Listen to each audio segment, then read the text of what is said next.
사랑하는 성도 여러분, 요즘 세상 살기가 너무 무척 힘드시죠? 이 세상은 성경이 말하기를 광야라 비유를 하고 있습니다. 폭풍이 일어나고 비바람이 몰아치고 전쟁이 있고 투쟁이 있고 생존해야 되고, 그래서 그 광야 같은 인생을 살다 보니까 나도 모르게 서로 속이고 속임을 받기도 하고, 바로 이러한 것이 광야 같은 우리의 인생의 삶의 터전이라는 것입니다. 그런데 이런 말이 있죠. 인내는 쓰다, 그러나 열매는 달다. 여러분, 광야 같은 인생을 살다 보면은 너무나도 힘들 때가 많고 고통스러울 때가 있습니다. 누구나 다 광야는 힘들지만 결국에는 우리 하나님께서는 이 광야 같은 삶을 통해서 우리에게 기가 막힌 축복의 비밀들을 주시는 놀라운 은혜가 숨겨져 있다는 것입니다.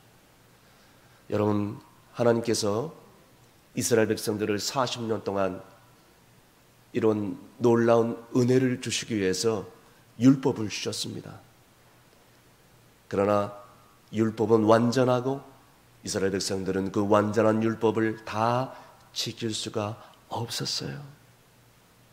그 율법 때문에 이스라엘 백성들은 하나님과 동행할 수 있었는데 율법을 지키지 못해요. 죄를 수도 없이 짓습니다. 그래서 하나님께서 어쩔 수 없이 율법을 지키지 못한 죄악스러운 인간들을 위해서 성막을 통해서 만나기를 원했죠. 제사장을 세웠어요. 그리고 이스라엘 백성들에게는 모세라는 지도자를 세웠습니다. 여러분, 어렸을 때 소풍 가서 보물찾기 한 기억이 나십니까? 저도 어렸을 때 소풍 가서 그런 기억이 아직도 생생한데요. 예나 지금이나 보물찾기 하면 싫어하는 사람들이 하나도 없습니다. 보물을 찾았을 때 그거 별거 아닌데 찾았다고 그냥 흥분하고 기뻐 난리를 칩니다. 여러분, 하나님께서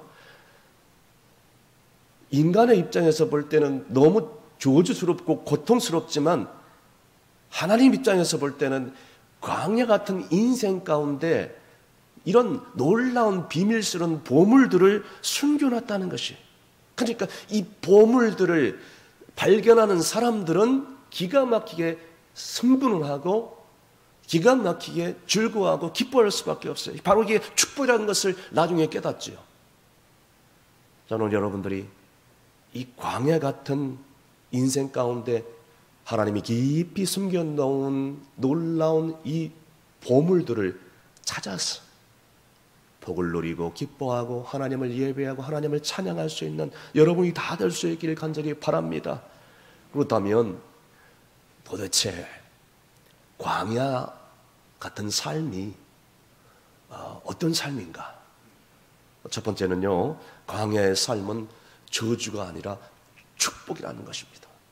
오늘 본문 2절 상반절에 보니까 그 이유를 알 수가 있습니다.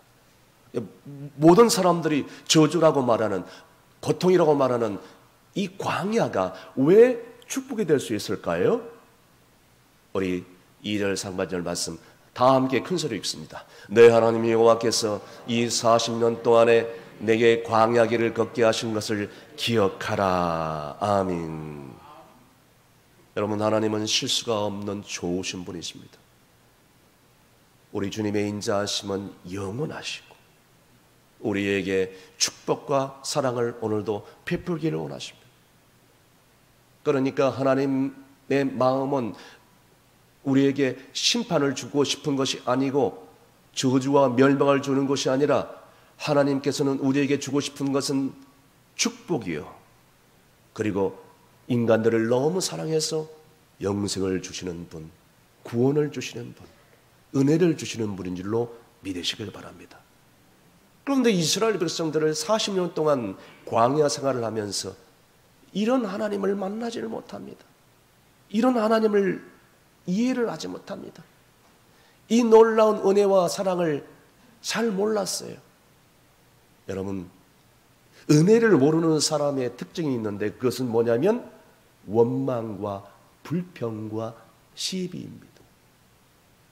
은혜를 모르는 사람들은 조금만 일이 있어도, 조금만 마음에 안 들어도, 조금만 배가 고파도, 조금만 자기 생각에 틀려도 원망하고 불평할 수밖에 없는 것입니다. 이스라엘의 백성들은 무려 40년 동안에 끊임없이 틈만 나면, 마음에 안 들면 불평하고 원망했다는 것입니다. 저는 이 설교를 준비하면서 이스라엘 백성들을 광야에서 인도했던 모세 지도자의 마음을 다시 한번 깨닫게 됩니다. 모세가 얼마나 힘들었을까? 한두 번도 아니고. 그들은 애굽에서 하나님이 내리는 10가지 이적을 똑똑히 목격한 사람들입니다. 피재앙, 개구리재앙, 이재앙, 파리재앙, 이를 위시하여 제일 마지막에 애굽의 장자가 다 죽는 것을 똑똑히 눈으로 지켜본 사람들입니다. 하나님이 말씀하셔서 어린 양의 피를 문설지에 다 발라라고 해서 순종해서 그 안에 다 들어가 있더니 죽음의 사자가 그들을 지나치는 것을, 그것을 목격했던 사람들입니다. 이스라엘 백성들은 눈앞에서 불기둥과 구름기둥을 목격했던 사람들입니다. 뿐만 아니라 그들은 하나님의 은혜로 홍해가 쫙 갈라지는 것을 보았어요. 그리고 그 갈라진 홍해 바닥에 맨발로 한복판을 걸어갔을 때에 뒤에 애굽 군사들이 말을 타고 뒤쫓아 봤을 때에 그 모든 애굽의 군사들을 그 홍해 바다에 다 수장시켜 버리는 것을 똑똑히 본 사람들이었습니다. 그럼에도 불구하고 시간만 나면, 틈만 나면 원망하고 불평했던 그런 사람들이었습니다. 사랑하는 중성교회 성도 여러분, 원망과 불평과 시비 타당한 이유가 있겠지만 빨리 버리셔야 됩니다. 이스라엘 백성들은 끝내 버리지 못했어요. 그래서 결국 하나님과 점점점 멀어질 수밖에 없었어요. 결국 그들은 광야에서 금송아지를 만들어 이것을 하나님이라고 생각하면서 제사를 드렸던 것입니다. 하나님이 제일 싫어했던 것. 그렇기 때문에 그들은 젖과 꿀이 흐르는 가나안 땅에 들어가지 못했던 것입니다. 갤렙과 여호수아 이 두 사람만 들어갔다는 것입니다. 젖과 꿀이 흐르는 땅에 들어갔던 사람들은 출애굽 1세대가 아니라 출애굽 2세대였습니다. 원망과 불평을 일삼았던 출애굽 1세대는 광야에서 다 죽었습니다. 사랑하는 성도 여러분, 새해에 하나님의 자녀인 우리를 힘들지만 광야 학교라는 곳에 우리를 몰아넣고 집어넣어서 우리는 고통스럽고 우리는 힘들지만 하나님께서는 정말로 강하게 그리고 하나님의 자녀답게 훈련시키고 있는 것입니다. 광야의 학교에 집어넣어서 몰아넣어서 우리의 세상적인 생각, 습관, 문화, 그리고 또 철학, 여러 가지 광야의 고통을 통해서 우리는 힘들지만 그것을 버리도록, 그것을 내려놓도록 깨끗하게 지금 청소를 하시는 것입니다. 그리고 나서 젖과 꿀이 흐르는 그런 가나안 땅으로 우리를 인도하시고 약속의 땅의 백성으로 만드시는 것입니다. 그분은 그것도 모자라가지고 하나밖에 없는 독생자를 우리를 위해서 주셔서 십자가에 못 박히게 만들고 우리를 사랑하셨어요. 하나님은, 그분은 오늘 이 시간에도 우리를 격려하시고 우리를 지도하시고 우리를 안내하시고 우리를 훈련시키고 우리를 도전해서 마치 아버지가 자식들을 잘 되도록 매를 들듯이 계속해서 하나님이 원하시는 성품과 하나님이 원하시는 그런 인격과 삶을 닮아가도록 계속해서 광야로 몰아넣어서 우리들을 양육하고 계신다는 것입니다. 이것이 바로 이스라엘 백성들을 40년 동안 훈련시켰던 광야 학교인 것입니다. 여러분, 광야라는 그런 인생길을 걷게 하신 분은 하나님이십니다. 하나님이 우리를 광야로 몰아넣었다면 하나님께서 책임지시지 않겠습니까? 그래서 우리가 광야가 오히려 고통이 아니라 저주가 아니라 축복이라는 것을 빨리 깨달을 때에 우리의 심령 가운데 얼마나 기쁘고 얼마나 감사하고 진정으로 은혜스럽고 행복한 신앙생활을 하게 될 줄로 믿으시길 바랍니다. 두 번째로, 왜 광야의 길이 축복의 길일까요? 하나님의 위대한 목표가 있기 때문이지요. 계속해서 본문 2절 중반절 말씀에 다 함께 읽습니다. 이는 너를 낮추시며. 여러분, 하나님께서 광야의 학교에 몰아넣어서 원하는 두 가지 목표가 있었습니다. 첫 번째는 겸손입니다. 그런데 하나님 보시기에 이스라엘 백성들은 겸손하지 못했습니다. 교만한 사람들이었습니다. 하나님께서는 이스라엘 백성들을 보면서 틈만 나면 40년 동안 원망하고 불평하는 그런 삶을 살았기 때문에 광야에 집어 몰아넣어서 애굽의 그 노예 근성을 다 깨끗하게 만들기 위해서 훈련시켰다는 것입니다. 그 교만한 마음을 내려놓기 위해서. 왠지 아십니까? 천국 백성은 교만한 사람들이 될 수가 없기 때문입니다. 하나님 나라의 백성은 그런 사람들의 것이 아니에요. 그런데 사단의 상징은 교만입니다. 그 사람들은 틈만 나면 하나님을 향하여 주먹질을 하고 내미는 것이 주특기입니다. 그래서 잠언의 18장 12절에 교만은 멸망의 선봉이요 거만은 넘어집의 앞자입이니라. 할렐루야. 저 어렸을 때 동네에 새까만 들개 한 마리가 있었습니다. 그 들개 한 마리가 동네 개들은 다 물어뜯고 다녀요.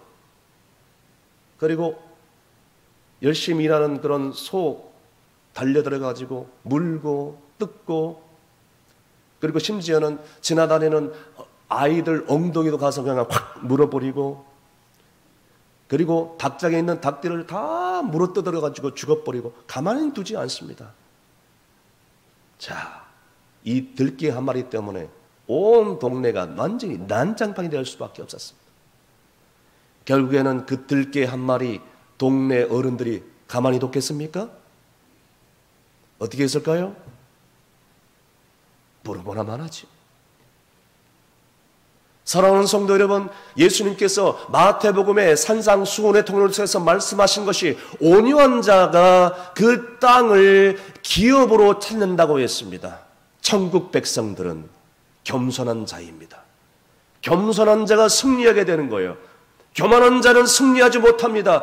결국 마지막 끝이 좋지가 않습니다. 마태복음 5장 5절 말씀입니다. 다 함께 읽습니다. 온유한 자는 복이 있나니 그들이 땅을 기업으로 받을 것이며. 아멘. 또 하나의 목표가 있습니다.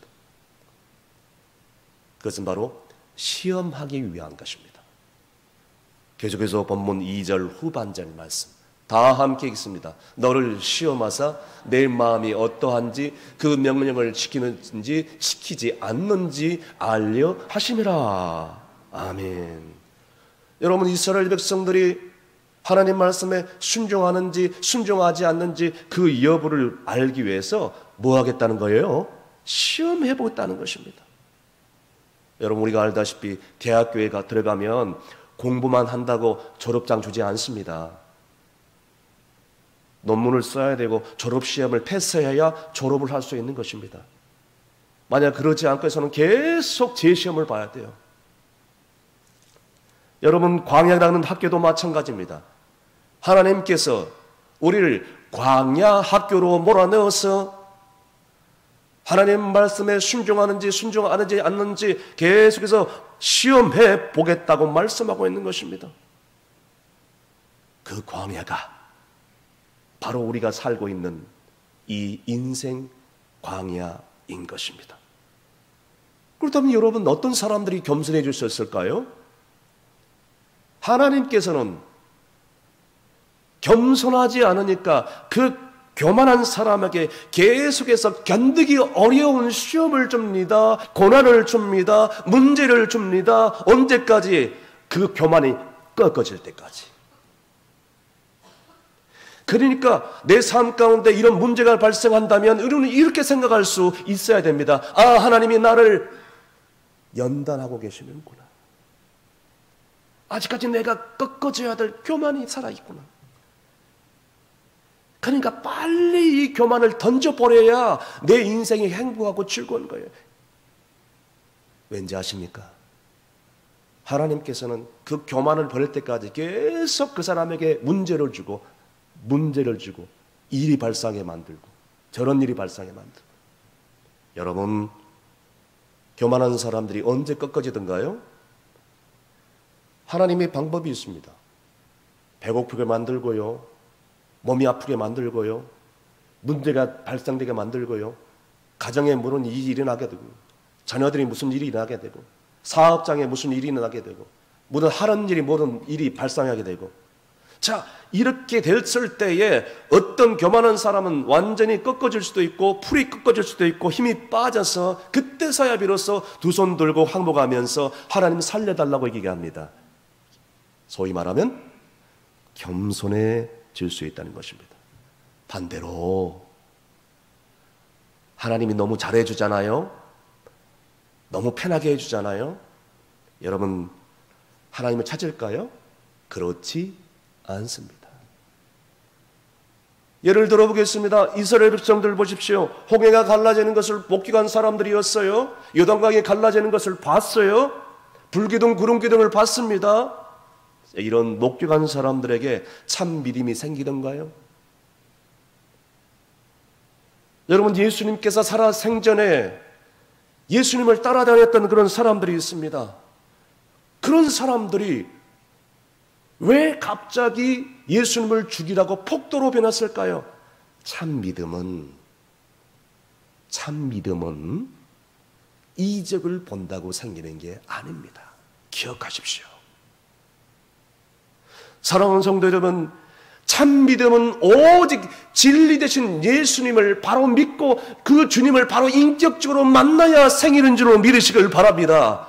기적은 바라본다고, 이적을 체험한다고, 무슨 내 삶 가운데 특별한 일이 있다고 그것이 믿음이 생기는 게 아니에요. 예수님을 바로 믿어야, 예수님을 바로 만나야 믿음이 생긴다는 것입니다. 여러분, 오늘 이 출애굽했던 이스라엘 백성들이요, 10가지 이적을 봤습니다. 믿음이 생겼던가요? 왜 이 사람들이 원망하고 불평하죠? 신학시대에 넘어가가지고 5,000명이 오병의 기적을 맛보고 12광절이 남았다는 것을 봤습니다. 믿음이 생겼던가요? 안전뱅이가 계절에서 일어났던 것을 봤습니다. 그 사람들이 믿음이 생겼어요? 죽었던 사람이 살아났던 것을 목격했던 사람들입니다. 그 사람들이 믿음이 생겼던 사람들입니까? 아닙니다. 사랑하는 성도 여러분, 새해에는 광야 같던 우리의 인생길 가운데서 어떤 일이 발생한다고 했어? 하나님과 사람을 향하여 원망하고 불평한 것이 아니라 예수 그리스도를 바로 믿는 믿음을 가지고 믿음의 삶을 사시는 여러분이 되시기를 주님으로 축원합니다. 마지막으로 광야에서는 하나님만 바라보게 만들고 우리를 인도하셨다는 것입니다. 오늘 본문 3절 말씀 다 함께 읽습니다. 너를 낮추시며 너를 줄이게 하시며 또 너를 알지 못하며 내 조상들도 알지 못하던 만나를 내게 먹이신 것은 사람이 떡으로만 사는 것이 아니요 여호와의 입에서 나오는 모든 말씀으로 사는 줄을 내가 알게 하려 하심이라. 아멘. 여러분, 이스라엘 백성들은 광야 생활을 하면서 먹을 음식도 없었습니다. 옷도 다 헐어버렸어. 그래서 이스라엘 백성들은 광야에서 할 수 있는 일이라고는 오직 단 한 가지, 하나님만 바라보는 것이었습니다. 여러분, 광야 같은 인생길을 살아가면요, 우리가 할 수 있는 일은 아무것도 없어요. 오직 한 가지 하나님만 바라보는 일밖에는 없습니다. 동의하시면 아멘 하시길 바랍니다. 그래서 장정을 포함해서 200만 이상이 되는 이스라엘 백성들이 그들이 할 수 있는 일이라고는 광야에서 하나님만 바라볼 수 있는 것밖에 없었습니다. 여러분, 올 새해에도 광야 같은 인생길 하나님만 바라볼 수 있기를 바랍니다. 여러분, 죄송하지만 조금 부족한 것이 좋을 수도 있는 것 같아요. 조금 건강이 없는 것도 좋을 수 있을 것 같아요. 조금 고난이 오는 것도 좋을 것 같습니다. 왠지 아십니까? 다 갖춰져 있으면 하나님 바라보지 않기 때문입니다. 사람을 의지하고 하나님을 바라보지 않기 때문에 배부른 사람들이 하나님을 제대로 바라본 사람들이 별로 없습니다. 여러분, 고난이 오고 시험이 올 때 그때서야 비로소 하나님만 바라보게 되어 있습니다. 할렐루야. 전 프로스포 선수인 유연수 형제가 있습니다. 지난 10월에 제주도 서귀포에 세워서 동료들과 함께 일을 마치고 함께 차로 이동하는데 술을 먹은 음주 운전자 30대 운전자의 차에 들이받치는 사고를 당합니다. 같이 함께 탔던 동료들은 가벼운 타박상으로 끝났지만 이 유연수 형제는 이 사고로 하반신을 제대로 움직이지 못하는 어마어마한 중상을 입게 됩니다. 병원으로 급히 이송해서 응급수술을 했어요. 하반신 신경이 아주 크게 손상된 상태였기 때문입니다. 더욱이 척추 부상을 입어가지고 인공 척추를 이식할 정도로 엄청난 수술을 받아만 했습니다. 이 이혼수 형제는 정복된 차량에서 나오자마자 그런 고백이 나왔더랍니다. 하나님, 죽지 않아서 감사합니다. 그는 고백합니다. 장애를 떠나서 이제는 살아 숨쉬는 것 자체가 은혜고 감사하고 하나님의 사랑이다. 그래서 사고 이후에 하나님을 더욱더 의지하게 되겠다고 그런 스스로 입을 열어서 고백을 하고 더 열심히 신앙생활을 하게 되었다고 그는 간증을 하고 있는 것입니다. 그는 지금 좌절하지 않고 수많은 팬들과 선수들 앞에서 자랑스럽게 저렇게 나가가지고 이제는 장애인 올림픽 선수를 준비하면서 제2의 스포츠 선수로서 준비를 하고 그러는 그런 단계입니다. 그는 사고 직후에 인간인지라 그렇게 고백을 했더랍니다. 하나님, 너무 원망스러워서 왜 접니까? 왜 저야만 합니까? 왜 다른 동료들도 있는데 다른 사람들도 있는데 왜 하필 나입니까? 지금까지 여기까지 오느라고 얼마나 운동을 열심히 했고 얼마나 많은 눈물을 흘렸는데 여기서 이제 다 끝나는 거 아닙니까? 그런데 그의 입술에서 나도 모르게 회개의 기도가 저절로 나오더라는 거예요. 그는 고백하고 있다는 것입니다. 현재는요, 이 이원수 형제는 사고를 한 가해자에게 제대로 된 사과나 보상을 제대로 받지 못한 상태에 있다고 합니다. 그는 입을 열어서 자포자기 대신에 빌립보서 4장 13절 말씀을 간증하면서 내게 능력 주시는 자면서 내가 모든 것을 할 수 있는 자라 라고 고백하면서 그는 고백을 합니다. 장애인 올림픽뿐만 아니라 모든 분야에 내가 나가가지고 나처럼 고통을 당하고 시험을 당한 사람들에게 소망을 주고 싶어요. 할렐루야, 할렐루야. 오늘 본문에 금방 읽은 3절 말씀 다시 한번 읽어보도록 하겠습니다. 본문 3절 말씀 다 함께 읽습니다. 너를 낮추시며 너를 줄이게 하시며 또 너도 알지 못한 내 조상들도 알지 못하던 만나를 내게 먹이신 것은 사람이 떡으로만 사는 것이 아니요 여호와의 입에서 나오는 모든 말씀으로 사는 줄을 내가 알게 하려 하심이라. 아멘. 여러분, 떡으로만 산다는 것을 뭘 의미합니까? 자기 의지대로 산다는 것을 의미합니다. 자기 방법대로 사는 것을 의미합니다. 하나님의 사람과 세상의 사람과 구별할 수 있는 것이 있습니다. 세상 사람들은요, 자기 방식대로 살아가는 것입니다. 세상의 것만 먹는 사람들이에요. 그러나 하나님의 사람은 하나님과 더불어 살아가는 사람들입니다. 세상 사람들은 세상의 방식과 세상의 문화와 세상의 철학을 쫓아가는 사람들이지요. 그러나 하나님의 사람들은 하나님 말씀을 1순위로 두고 하나님 우선적으로 하나님의 말씀을 따라 순종하기를 원하는 그런 삶을 살아갈 수밖에 없는 것입니다. 여러분, 어느 쪽에 속합니까? 누가 하나님의 사람입니까? 방금 제가 말씀드렸어요. 구별하는 식별의 기준을 말씀드렸습니다. 하나님의 방법대로 살아가는 사람이 하나님의 사람이, 그러나 세상의 방법대로 살아가는 사람은 세상 사람일 수밖에 없습니다.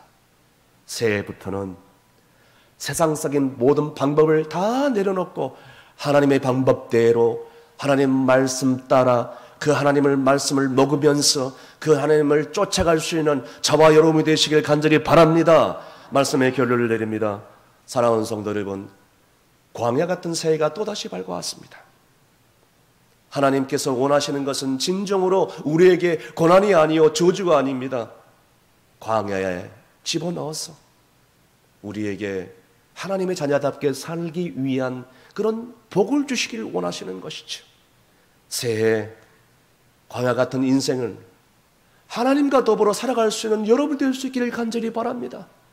새해 광야 같은 삶 가운데서 원망하고 불평하는 삶이 아니라, 이것이 저주의 삶이 아니라 오히려 축복의 삶인 것을 깨달을 수 있는 여러분 될 수 있기를 간절히 바랍니다. 새해에는 세상적인 것을 먹는 것을 금하고 내려놓고 세상적인 방법을 다 십자가 앞에 던져버리고 하나님의 말씀을 먹는, 하나님과 더불어 사는, 그래서 더욱더 겸손하여서 하나님께 순종하기 위해서 우리에게 이렇게 고난을 주고 시험을 주기 위함을 깨닫고 우리 모두가 광야 학교를 믿음으로 통과하시는 저와 여러분이 되시기를 주의 이름으로 축원합니다. 기도하시겠습니다. 이스라엘 백성들에게 순종을 가르치기 위해서 광야로 몰아가신 여호와 하나님 아버지 감사합니다. 새해에도 분명히 힘들고 어려운 일이 있겠지만 원망하고 불평하기보다는 그 시간을 통하여 이전보다 더 겸손하게 하시고 신실한 사람 되게 하여 주시옵소서. 오늘 이 시간에도 아버지 하나님의 사랑을 의심하지 않게 하시고 순종의 길을 걸어갈 수 있도록 인도하여 주옵소서. 세상 것만 먹는 것이 아니라 하나님의 것을, 하나님 말씀을 먹고 하나님의 사람 되게 하여 주시옵소서. 충성교회 모든 가족들이 새해에는 이 광야 같은 인생을 힘들겠지만 하나님과 더불어 승리하는, 그리고 그 광야를 통과하는 우리 모두가 되게 하여 주옵소서. 예수님의 이름으로 기도합나이다. 아멘.